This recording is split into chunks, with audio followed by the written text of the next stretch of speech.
বরিশালের কীর্তনখোলা নদী থেকে অবৈধভাবে বালু উত্তোলনের দায়ে 4 জনকে 1 মাস করে বিনাশ্রম কারাদণ্ড দিয়েছে ভ্রাম্যমাণ আদালত। গত সোমবার দিবাগত রাতে সহকারী কমিশনার ও নির্বাহী ম্যাজিস্ট্রেটের নেতৃত্বে এ অভিযান পরিচালিত হয়। দীর্ঘদিন ধরে একটি চক্র কীর্তনখোলা নদী থেকে ড্রেজারের মাধ্যমে অবৈধভাবে বালু উত্তোলন করে আসছিল। বিষয়টি জানতে পেরে বরিশাল বিশ্ববিদ্যালয়ের শিক্ষার্থীরা ঘটনাস্থলে গিয়ে প্রশাসনকে খবর দেন।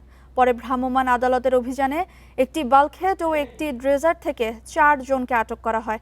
আদালত তাদের প্রত্যেককে 1 মাসের বিনাশ্রম কারাদণ্ড দেন। প্রশাসন জানায়, অবৈধ বালু উত্তোলনের সঙ্গে জড়িত মালিকদের বিরুদ্ধেও আইনগত ব্যবস্থা নেওয়া হবে।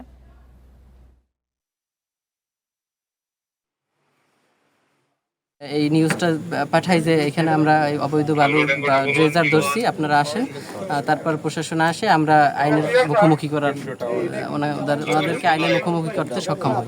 তাদেরকে সরাসরি ধরছি এবং প্রশাসনের কাছে হস্তান্তর করছি।